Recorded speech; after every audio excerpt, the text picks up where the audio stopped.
उत्तर प्रदेश मुरादाबाद से नवोदय टीवी के लिए श्रीपाल सिंह राणा की रिपोर्ट स्टोरी। मुख्यमंत्री योगी आदित्यनाथ ने कार्यक्रम में लिया हिस्सा।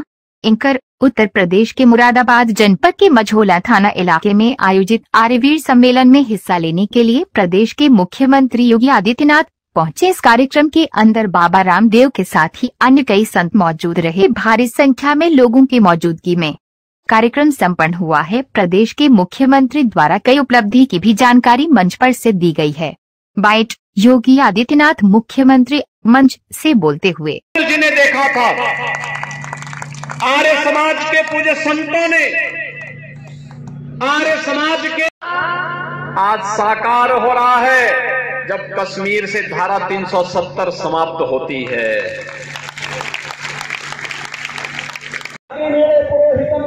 वेद के प्रथम विचार के साथ उद्घोष करके अपने हृदय में एक आग, एक वेदना, एक संकल्प, एक ज्वाला, एक शौर्य, एक वीरता पराक्रम का भाव लेकर के कि महर्षि दयानंद के सपनों को, कोटि ऋषि मुनियों के वीर वीरांगनाओं के सपनों को इस जमीन पर उतारने के लिए हम अपने जीवन की आहुतियां देने के लिए यहाँ पर प्रतिबद्ध है। मैं अधिक न कहता हुआ क्योंकि आज में योगी जी महाराज मैं आपको आमंत्रित करता हूँ, आप आकर के सबको अपना प्रबोधन देकर जोरदार तालियां छठे योगी जी महाराज के।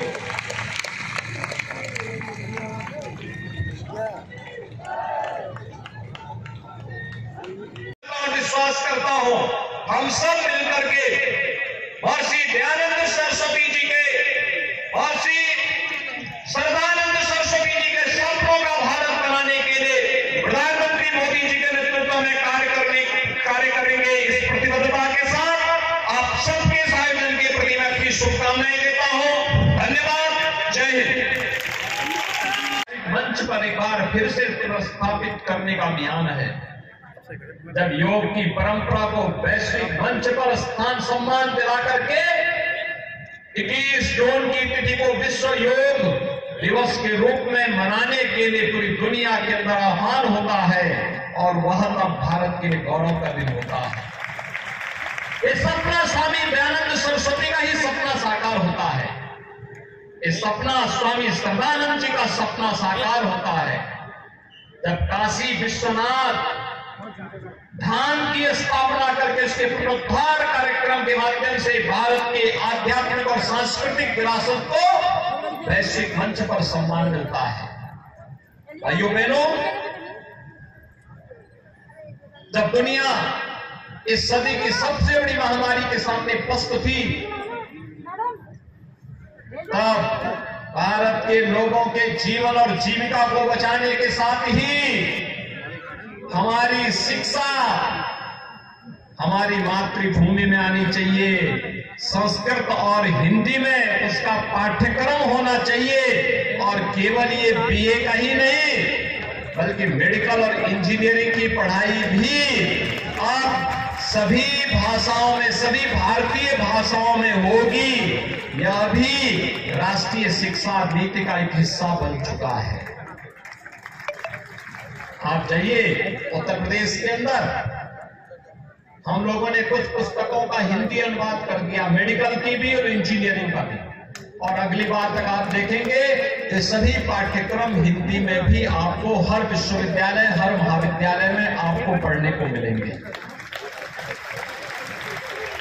ये भी महर्षि दयानंद सरस्वती का ही राष्ट्र गौरव के बोधकार हिंदी के गौरव को अनुभूति कराने वाला क्षण है। आपने देखा होगा 15 अगस्त को प्रधानमंत्री जी ने लाल किले की प्राचीर से देशवासियों को पंचप्रण की प्रेरणा दी थी।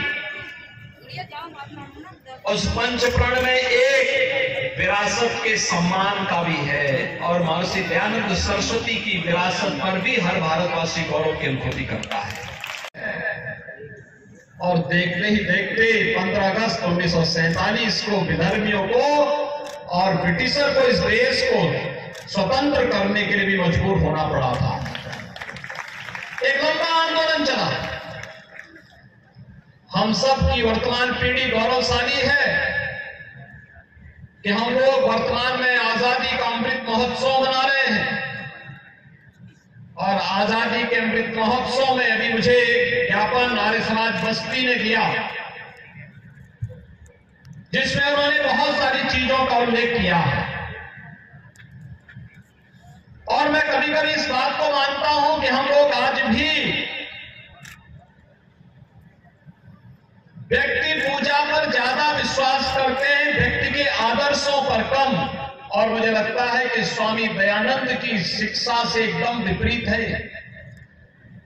स्वामी दयानंद सरस्वती जी ने जब आर्य समाज की स्थापना की थी, उस समय व्यक्तिवाद से महत्वपूर्ण उसके मूल्य और आदर्शों पर विश्वास करके उसको अंगीकार करने पर उन्होंने जोर देने के लिए कहा था। और याद करिए, जब आजादी के अमृत महोत्सव के कार्यक्रम को प्रधानमंत्री मोदी जी के नेतृत्व में पूरे देश के अंदर आयोजित करने की बात हुई, यद्यपि विगत 8 वर्ष के अंदर आपने बदलते हुए भारत को देखा है, एक नए भारत को, एक उभरते हुए भारत को,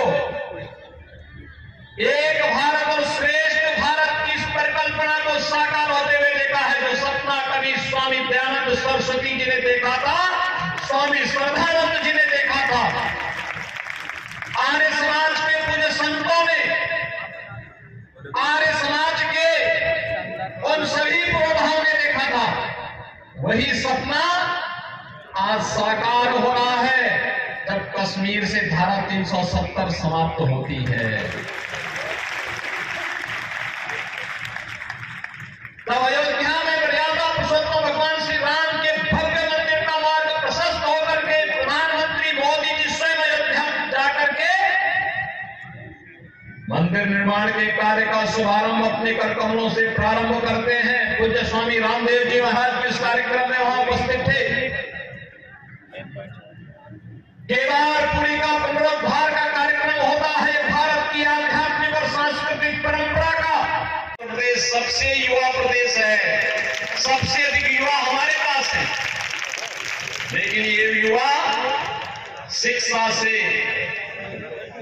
संस्कृति से, संस्कारों से, शिष्टाचार से आत्मनिर्भर भारत की इस परिकल्पना को और एक भारत श्रेष्ठ भारत की इस परिकल्पना को साकार करने के साथ आगे बढ़ सके, ये आज की आवश्यकता है। और इसीलिए राष्ट्रीय शिक्षा नीति इन सभी बातों को लेकर के आपके लिए आई है। राष्ट्रीय शिक्षा नीति यह भारत को फिर से विश्व गुरु के रूप में स्थापित करेगा। आत्मनिर्भर भारत की परिकल्पना भारत को दुनिया की नंबर 1 अर्थव्यवस्था बना करके रखेगा। दुनिया के अंदर भौतिकता के पीछे भाग रही दुनिया को वास्तव में उसके जीवन में परिवर्तन लाने का काम अगर कोई करेगा तो भारत की आध्यात्मिक और सांस्कृतिक परंपरा ही कर पाएगी। और इन सभी बातों को लेकर के, भारत की इस ऋषि परंपरा को लेकर के आप सभी आर्यजन बृहद स्तर पर आगे बढ़े। मेरी आप सबसे एक बात के लिए मैं आपसे आग्रह भी करूंगा और आग्रह होगा, हमें सरकारों के कार्यक्रमों की जानकारी भी अपने पास रखनी चाहिए। क्योंकि जब हम जनता के साथ संवाद बनाने के लिए जाते हैं तो हमें सरकार के कार्यक्रमों की जानकारी भी देनी चाहिए। बड़े पैमाने पर हम बड़े समुदाय को अपने साथ जोड़ करके, जहां कहीं भी छुआछूत और अस्पृश्यता हो, जहां कहीं भी भेदभाव हो, जहां कहीं भी विधवा विवाह के खिलाफ कोई आवाज उठा रहा हो, बाल विवाह को लोग प्रश्रय दे रहे हो, बहु विवाह को कोई प्रश्रय दे रहे हो, जहां कहीं भी कोई सामाजिक विकृति जन्म ले रही हो, उस विकृति के खिलाफ हम सबको खड़े होकर के सामूहिक रूप से उस लड़ाई को लेकर के आगे बढ़ना ही होगा। जिस समय आप सब संकल्प लेंगे, एक बार फिर से महर्षि दयानंद सरस्वती जी के सपने का साकार करने वाला भारत आप सबको दिखाई देगा। इस विश्वास के साथ मैं आज के इस कार्यक्रम में आप सभी आर्यजनों को एक बार फिर से हृदय से इस कार्यक्रम के लिए बधाई देता हूं। इस आस्था का सम्मान करने के लिए हमें उस प्रकार प्राकृतिक खेती उत्तम साधन है। पूरे देश के अंदर हर राज्य में एक नई प्रतिस्पर्धा प्रारंभ हुई है कि हमें प्राकृतिक खेती के साथ जुड़ना चाहिए। और आज कार्यक्रम भी तेजी के साथ आगे बढ़ा है। और साथ साथ मैं आपको बता ही रहा था, आयुष पद्धति को देश के अंदर मिलना सम्मान पहली बार ये हुआ है।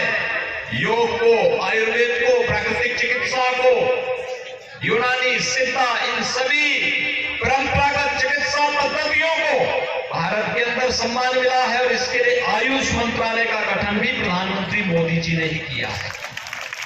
भाइयों बहनों, ये जो नया भारत है, ये नया भारत अपने ऋषि मुनियों की परंपरा पर गौरव की अनुभूति करता है। ये नया भारत हमें केवल एक सैद्धांतिक ज्ञान तक ही सीमित नहीं रखता है। ये नया भारत तो हम सबको एक ओर माता भूमि पुत्रोहम पृथिव्या के इस पवित्र भाव के साथ हम सबको जोड़ता है, तो दूसरी तरफ इसको हम अपने व्यवहारिक जीवन में कैसे निकाल कर सकते हैं, इसकी भी एक नई प्रेरणा हमें प्रदान करता है। और आज हम सबको इस बारे में ध्यान रखना होगा कि हम सब जब संस्कारवान होंगे, अपनी मातृभूमि के प्रति जब हमारे मन में एक भावनात्मक लगाव होगा, अपनी विरासत के प्रति सम्मान का भाव होगा, आत्मनिर्भर भारत की परिकल्पना को साकार करने का एक जज्बा होगा, तो परिणाम अपने आप ही सामने आएंगे। और परिणाम को प्राप्त करने के लिए परिक्रमा नहीं, पुरुषार्थ की आवश्यकता पड़ती है। पुरुषार्थ, और उस पुरुषार्थ के लिए आप सभी आदि जनों का आह्वान करूंगा मैं, आप सभी प्रदेश के अंदर इस सकारात्मक भाव को आगे बढ़ाने में, ऋषि परंपरा के इन सभी भावों का प्रचार प्रसार करने में अपना योगदान दे। आने वाला समय भारत का समय है। वर्तमान समय में वैश्विक मंच पर कहीं कोई समस्या खड़ी होती, कोई क्राइसिस होती है, दुनिया भारत के अंदर देख रही है, प्रधानमंत्री मोदी जी के नेतृत्व पर विश्वास कर रही है।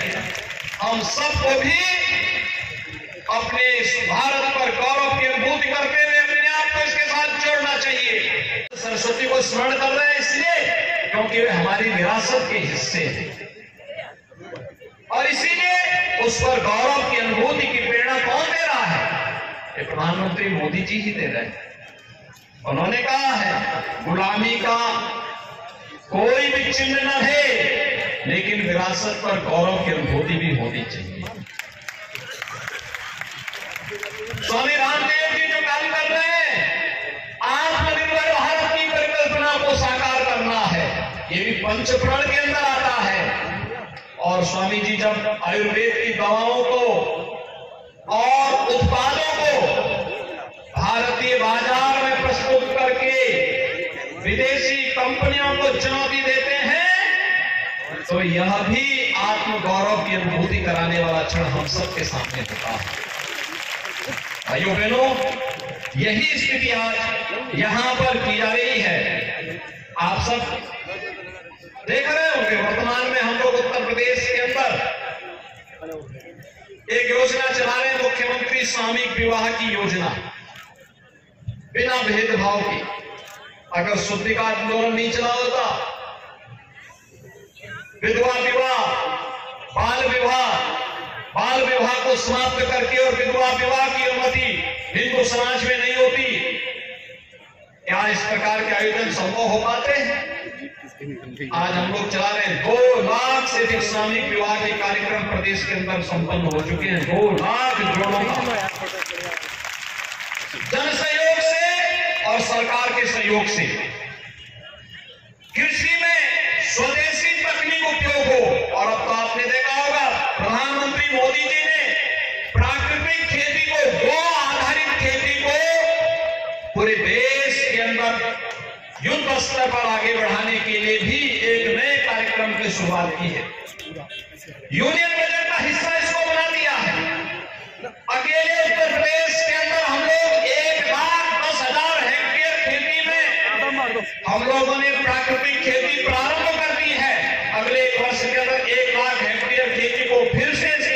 जोड़ने की कार्रवाई को आगे बढ़ा रहे हैं। यानी विषमुक्त खेती में विष से मुक्त खाद्यान्न तो पैदा होगा ही होगा। हमारी गौ माता की रक्षा भी उसी में छुपी हुई है, उसी में गौ माता की रक्षा भी होगी। अब गौ माता की जय बोलने से जय जयकार नहीं होने वाला है। स्वदेशी हो या क्रांतिकारियों की एक बड़ी टीम आजादी के आंदोलन के साथ नेतृत्व देने के लिए उस कालखंड में खड़ा करने में आर्य समाज ने सबसे बड़ी भूमिका का निर्वहन किया था।